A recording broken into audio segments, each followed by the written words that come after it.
girls, welcome to the All-Canadian Reptile Girl. I'm Annaliese, and I do my own stunts. This is Pirate Pete, who also does his own stunts. Good for you. He is my some assembly required bearded dragon. If you're curious about how all this happened, stick around and I'll tell you.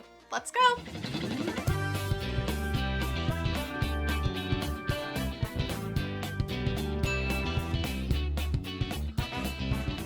Pirate Pete is one of my two adorable bearded dragons. You've met my female Beardy Rosa a few times before. Pete's recently popped up on Instagram a couple of times over the past few weeks and in a video too. But my friends on Patreon have known about Pirate Pete for quite a while. Getting to see animals I haven't shared here or on Instagram is one of the perks my patrons get. Pirate Pete has done a great job settling into our home, and he even helped out at the last 2 birthday parties of the season, and he definitely seemed like he was a big hit. I'm so proud of how well he did. Bearded dragons are awesome lizards, and are one of, if not the most popular pet lizards. And it's easy to see why. They are big enough to be handled without worrying you're accidentally gonna hurt them, as long as you're reasonably careful, of course. But they aren't big enough to be dangerous. They're pretty cool looking with these fearsome spikes and their oh so scary beards, but they're usually very friendly to people, super gentle, and often content to hang out and leech a bit of heat from the nearest endotherm shoulder or lap. Seeing as I'm standing, it's shoulder. Depending on who you ask, there are either 6 or 8 species of bearded dragons, all hailing from Australia. Pirate Pete and Rosa are both central bearded dragons, which is what you usually see as a pet. These are desert and scrubland dwelling lizards that like it hot. You'll often find them in the wild hanging out on fence posts or tree stumps or boulders, whatever can give them a good spot to soak up some sun and a vantage point to keep an eye out for predators or other bearded dragons. These vantage points also allow them to spot prey. They eat leaves and vegetation, but they will also happily gobble up any critters that can fit in their mouth, which is usually mostly bugs. For our pet beardies, there are lots of readily available feeder insects to choose from. Crickets are pretty common, but not the most nutritious. Dubia roaches, on the other hand, are a very nutritious option, especially if you feed them healthy stuff before offering them to your pet. But up here in Canada, they are very illegal. Let's see. You've got hornworms, superworms, mealworms, silkworms, and a bunch of other options that could be available at your local reptile shop or pet store. And knowing which is best is not always easy. In the wild, bearded dragons eat a lot of beetles, grubs, and flying insects that aren't fast enough to escape getting maunched. And a particular favorite is termites, which are full of nutrients and really high in protein and in calcium. They're like the perfect beardy feeder. However, termites aren't normally going to be on the menu where you get your feeders. Usually, you need to supplement the feeders you do get, gut loading with lots of good food before feeding to your dragon, and often sprinkling them with calcium dust. Wouldn't it be nice if there was a feeder insect you didn't need to gut load or feed before you feed your lizard? Yeah. I mean, how awesome would it be to not have to poofed dust everywhere when trying to coat your insects? Yeah. Do you have any idea the kind of damage that a cat the size of Oscar can do chasing an escaped cricket chirping away at 3 a.m.? It's chaos. Yeah. If only. Mother Nature, what are you doing here? What is this? Yes, it's me. That is a gift from your friends at Obie's Worms. Oh, Obie's Worms! I love them, they're awesome. Guys, if you've watched my Expo videos, you'll have seen my interviews with Obie's. I always make sure to touch base with them. I love their business. Yes, Obie's Worms is the kind of company that Mother Nature loves too. They are committed to zero waste, meaning every step of the black soldier fly cycle is utilized. And they're working to produce protein at the lowest carbon intensity when compared to other foods such as wheat, poultry, and beef. Wow. So what's in the box? You'll have to open it to find out. Thanks, Mother Nature. You're welcome. Nurture all nature. Wow. Mother Nature herself. Wait a minute. That was my line. All right, let's go open this up. Ooh. So we have some informational sheets here, which are very nice. Their designing is so cute. Okay, let's see. Okay, so we have some black soldier fly larvae, 500 each. This is awesome. It looks like we've got some medium and large black soldier fly larvae. So that is actually perfect for my bug eaters like Pete, who I think is now well behaved enough to go here. Don't you dare jump again. They do have small ones available too if you have smaller insectivores, so they've got you covered no matter what you're feeding. If you aren't feeding black soldier fly larvae to your Burides or other insectivores, you really should. I'm not just saying this because Obie sent me a bunch of cool things. These guys are an incredible feeder. And the great thing about black soldier fly larvae, besides being so appetizing, is that you don't need to do any gut loading with them. They're super nutritious, as is, and full of vitamins D, A, and E. They also are packed with calcium, so there's no dusting calcium powder. Come back here. I know what you're planning. And they are more than 50% protein. This is a perfect feeder for your insectivorous family members. Isn't that right? Yeah. All right, let's move on. Ooh. Okay, so we have dried ground, sir. Because you're being mischievous. I am so sorry. Okay, so we have some dried ground 100% black soldier fly larvae, and this is coarse. Oh, and we have medium of the same thing, and is this? Oh, it is. It's fine of the same thing for reptiles, fish, birds, and other invertebrates. The idea here is that you sprinkle a bit of these onto a picky eater's salad, and they will happily gobble up the grains along with the flakes. It worked great for Rosa once. Then she learned that if she's really careful, she can just lick the bits off without accidentally eating anything green. Point is, she loves this stuff. But now that we have the fine, we could try putting that on it because it'll smell like it, but then it'll stick to the lettuce. Okay, so those are really cool. I'm excited to use those. What else?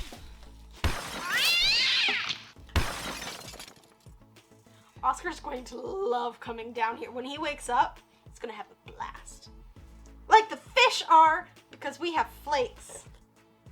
Oh, so they're like, ooh. Smell. Like, it smells not bad. Don't eat one. Did you actually eat one? It doesn't really taste like it. They're not for human consumption. It doesn't taste like... They're for fish. It tastes like... bugs. Mmm. Okay, Please don't eat these. There's an aftertaste. Oh, no. Please don't eat any of these. My dad... Don't eat them. These specifically are fish flakes, though I'm sure any of the actual black soldier fly stuff that's 100% black soldier fly can pretty much go to anything that can eat regular black soldier fly larvae because it's the same ingredient. So you can sprinkle this on salad, or you can give this stuff to your fish. You can give these things to your fish, which our fish are in here. Let's see. Hello? Hello?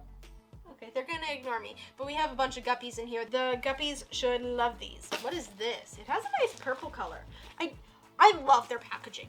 Let me say, before we go further, their packaging is so cute. And it has the thingies that they're for on here. Like, these has an assortment of animals. The fish flakes have just fish. This has birds. And then the wormy little thingies. I really like their packaging, and the colors they chose for it, great job. Anyways, this is a bag of black soldier fly larva treats for birds and other insectivores in your backyards. Yards. Sounded so Canadian. Yards.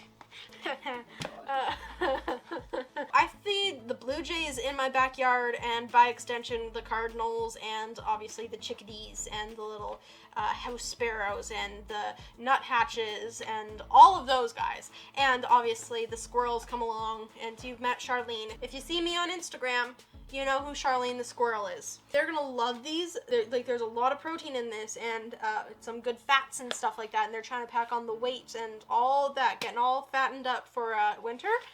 So they're gonna love these. Okay. Moving on, I do believe that this is the last thing. This is really cool.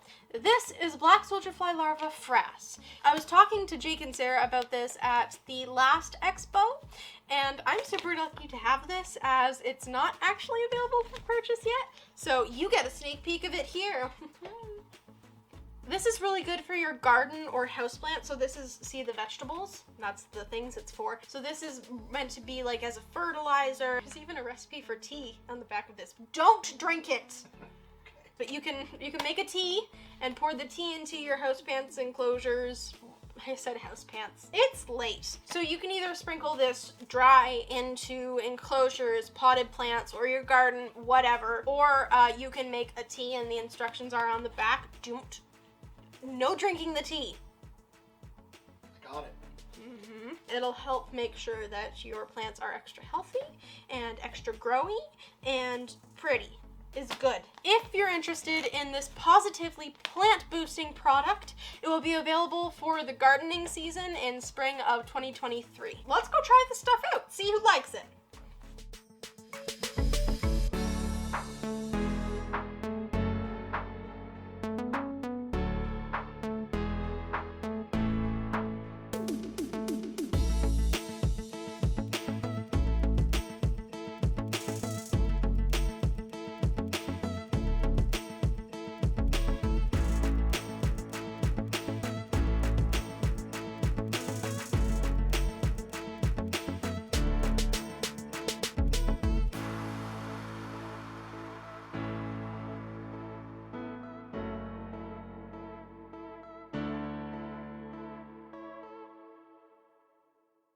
Thank you to Obie's Worms for sending me all of this stuff. This is incredible. Folks, if you want to support a great Canadian company and feed your reptiles the best quality feeders, check out this link and get 10% off of your purchase. For my viewers outside of Canada, Obie's only ships within Canada right now, but I do know that they are working on expanding their shipping, so check back regularly to see if shipping is available to where you are, and I promise it'll be worth the wait. I'm sure you're all still wanting to hear how Pirate Pete lost some body parts. But first we gotta talk about co-habbing. There are many reptile species that you can co-hab if you want, even some that you should or must co-hab for optimum health. You've got species of skink, species of tortoise, anoles, dart frogs, not reptiles, but you know, garter snakes, Madagascar hognose snakes, and a bunch of others. Yet, even with the species that are generally kept communally, co-habbing is not without risk. There is a reason why feeding my garters is often the most exciting part of my week. The benefits of their social needs being fulfilled doesn't always continue through dinner time, or sometimes mating time, and accidents can happen.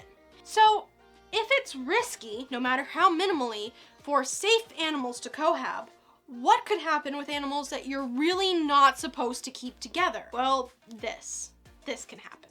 Bearded dragons are not just solitary creatures.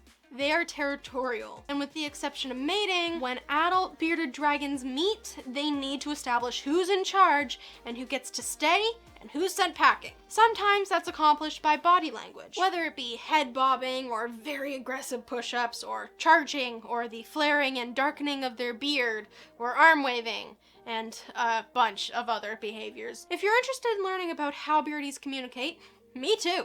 Let me know in the comments if you want a video. If the medium to long range communication doesn't work, then they establish dominance through violence, and it can get pretty ugly. Adult bearded dragons should not be kept together.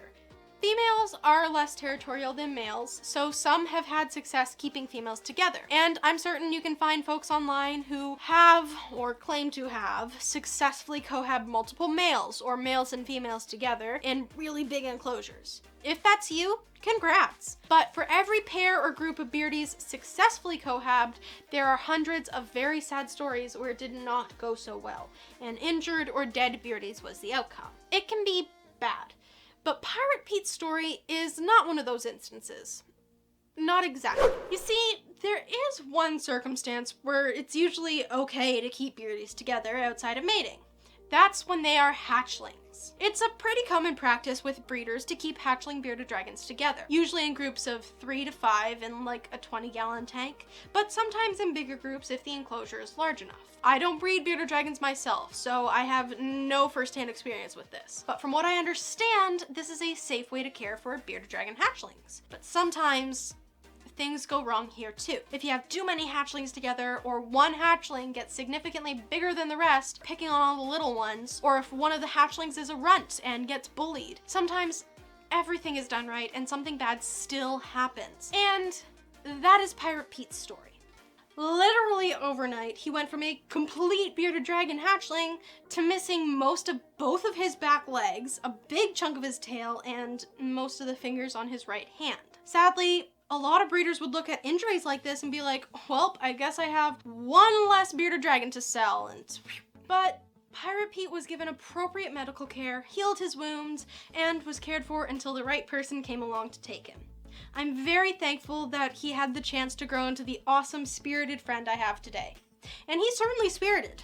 He's got some attitude, folks. As far as his missing limbs, he doesn't seem to know that it's happened. He runs, jumps, digs, and climbs like a champ. Well, the lack of claws kind of hampers his climbing a bit. He tries to ignore that. But he adjusts, and he's very athletic. He's far more active than Rosa is, but she is getting on in years. Pete, at only a year and a half old, is full of youthful energy. Before coming to live with us, Pete was housed on paper in a 40-gallon and had a 2-tiered basking spot to hang out on. But he's had quite the upgrade since coming and living with me. We've given him a bigger 4-foot enclosure with rocks, branches, and a mix of sand and soil to dig in. Boy, he loves digging. It's really adorable. I think that a 6-foot enclosure like what we have for Rosa is an ideal size for a bearded dragon, but with him missing a couple of wheels, we thought that maybe a smaller enclosure would be best, not realizing just how active and capable he would turn out to be. We've debated swapping his home with Rosa's as, like I said, she doesn't move around all that much, but I can't bring myself to downsize Rosa. While she's not running laps, she does like napping in weird spots throughout her home. We'll probably just get another 6-foot for Pete eventually. You would like that, eh? Speaking of Rosa, Pete's not a fan. He's going through puberty, and many bearded dragons get rather angsty during this time. He has these bouts of adolescent rage, where he will suddenly catch sight of his reflection, or one of my 2 orange cats, or an onion, or one of us sitting in the next room 15 feet away, or a picture of a bearded dragon from a heat bulb box, and suddenly his beard is jet black, and he is inspired to achieve all of his fitness goals in one session by frantically doing push-ups and bobbing his head at these imagined threats against his dominance. But catching sight of Rosa in her tank from across the room, oh boy, is that triggering. Jumping, bobbing, scratching at the glass, the whole bit. Rosa sometimes gives the "settle down, you're gonna hurt yourself, son" wave to Pirate Pete, but usually she just ignores him and goes about her day licking dirt and not eating her greens. But Pete, he's got some things to work out, but at least he loves his greens, so that's good.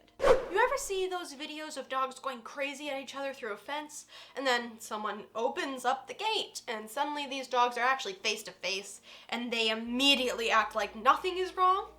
Yeah, Pirate Pete is really good at that. As soon as he's actually near Rosa, completely supervised, like if we're on the couch watching TV and Dad's got Rosa and I have Pete, like that. Without a couple of panes of glass and 10 feet of space between them, his beard fades and he gives this sense of, there's no problem here. What are you talking about? Kind of vibe. But in his tank, it's a problem. So, in order to help him while he works through his teenage angst, we actually rearranged our entire main reptile room so that he can no longer see Rosa. Hope you appreciate that, buddy. My dad had to spend a weekend pushing around enclosures, some, like Rosa's, full of sand and rocks weighing hundreds and hundreds of kilos. It was exhausting to watch. I watched and then chuckled at the noises he made getting out of a chair for the next few days.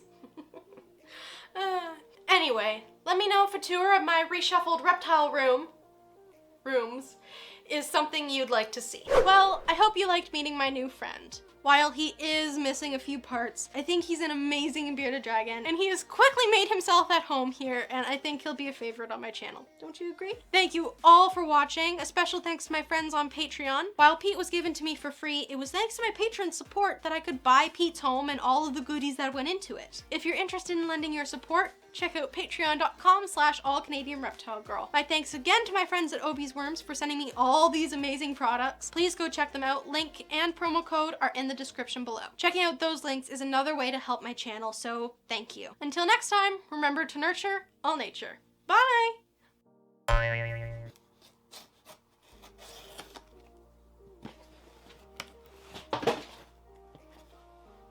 What did you just? Why on earth would you? Oh my piece. Oh, now he doesn't want to be in the air. What on earth? Females are less I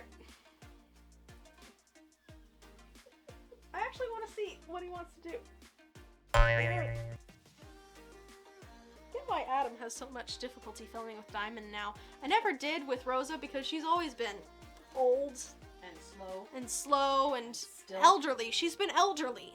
But Pete,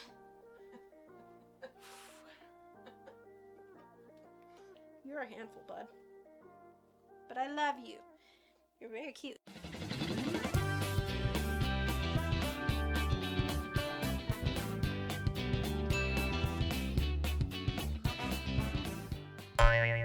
Maybe you could feed him to Nope. No, nuh-uh. Not feeding him tarantula.